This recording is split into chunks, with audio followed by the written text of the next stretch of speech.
மதிப்பிற்குரிய ஆசிரியர்களே, நண்பர்களே, எங்களின் பேச்சை சமூக ஊடகங்களில் பதிவிடுவதற்காக வருகை தந்திருக்கும் ஆசிரியர் அவர்களே அனைவருக்கும் என் அன்பான வணக்கம். நெருப்பு நல்லதா கெட்டதா என்று யாரிடமாவது கேட்டால் ஒருவரும் நேரடியாக பதில் சொல்ல மாட்டார்கள். ஏனென்றால் நெருப்பு அடுப்பில் இருந்தால் உணவு சமைக்கும், அடர்ந்த காட்டில் இருந்தால் உயிரையே சாம்பலாக்கும். அதே போலத்தான் சமூக ஊடகங்கள் கையில் இருந்தால் அறிவை வளர்க்கும், தலையில் ஏறிவிட்டால் வாழ்க்கையே விழுங்கிவிடும். ஒரு காலத்தில் படித்தவன் பண்டிதன் என்று சொன்னார்கள். ஆனால் இன்று குறுங்கானொளி போட்டவர்கள் பிரபலம் என்று நினைக்கும் நிலை வந்துவிட்டது. ஒரு மாணவன் வீட்டில் அமைதியாக இருந்தான். அம்மா கேட்கிறார், என்னடா படிக்கிறியா? அதற்கு அவன், இல்லம்மா, குறுங்கானொளி பார்த்து கொண்டிருக்கிறேன். ஆனால் அது கல்வி சம்பந்தப்பட்ட குறுங்கானொளி தான்.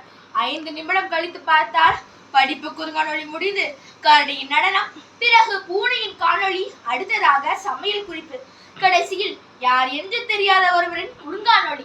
இதுதான் சமூக ஊடகத்தின் அற்புதம். ஊடகங்கள்ல என்ன சமூக ஊடகம், சமூகம் அல்லாத ஊடகம்? ஊடகம்னாலே அது சமூக ஊடகம் தான். அந்த சமூக ஊடகங்களினால் மாணவர்களின் பெரும் தாக்கம் என்ன? வாங்க கொஞ்சம் பேசுவோம். சமூக ஊடகங்களால் எங்கள் குழந்தைகள் பாலிய பருவத்திலேயே பாழாகி போகிறார்களே என்று கவலைப்படும் பாசக்காரர்களே, உங்களுக்கு ஒன்று சொல்லட்டுமா? சமூக ஊடகங்கள் இல்லை என்றால் எங்கள் மீது நீங்கள் நிகழ்த்தும் வன்முறைகள் உலகிற்கு தெரியாமலேயே போய்விடும்.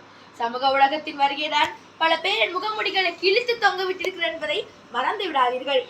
திருவள்ளுவர் கூறுகிறார், எண்ணி துணிக கர்மம், துணிந்த பின் எண்ணுவது இழுக்கு. அதாவது எந்த செயலையும் சிந்தித்து செய்ய வேண்டும் என்பதை தான் வள்ளுவர் கூறுகிறார். அப்படி இருக்க நாம் இன்று என்ன செய்கிறோம்? சிந்திக்காமல் அனுப்புகிறோம், பார்க்காமல் விருப்ப பொத்தானை அழுத்துகிறோம், படிக்காமல் பரப்புகிறோம். இது அறிவின் வளர்ச்சியா அல்லது அறியாமையின் வளர்ச்சியா? ஔவையார் கூறுகிறார், கற்றது கைமண் அளவு, கல்லாதது உலகளவு. இன்று அந்த உலகளவு அறிவு ஓர் அலைபேசியின் திரைக்குள் வந்துவிட்டது.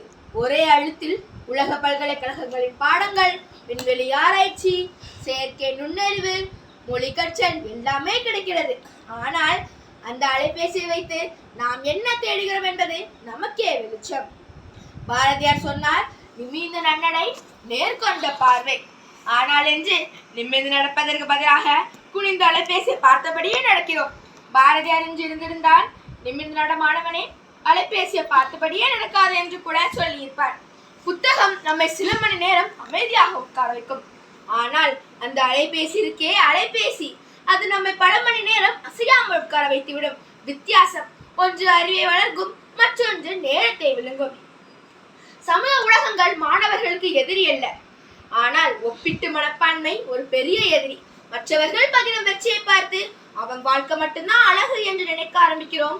நினைவில் கொள்ளுங்கள், சமூக ஊடகங்களில் நாம் அனைவரும் காட்டுவது வாழ்க்கையின் முன்னிலை, ஆனால் யாரும் காட்டாதது வாழ்க்கையின் கடின உழைப்பு. நிலையை புதுப்பிப்பு செய்வதை விட உங்கள் வாழ்க்கையே புதுப்பிப்பு செய்யுங்கள். நண்பர்களே, சமூக ஊடகங்களை தவிர்க்க வேண்டும் என்று நான் கூறவில்லை, அதை ஆள வேண்டும், அதற்கு அடிமையாக கூடாது என்பதை நான் கூறுகிறேன். ஏனெனில் சமூக ஊடகம் ஒரு சிறந்த வேலைக்காரன், ஆனால் மிகவும் மோசமான எஜமானன். எனவே சமூக ஊடகங்களை அறிவுக்காக பயன்படுத்துவோம், அடிமைத்தனத்திற்காக அல்ல. திரையை பார்ப்பதை விட எதிர்காலத்தை பார்ப்போம். குறுங்கானொளி பார்த்து ரசிக்கலாம், ஆனால் வாழ்க்கையே ஒரு குறுங்கானொளியாக மாறிவிடக்கூடாது.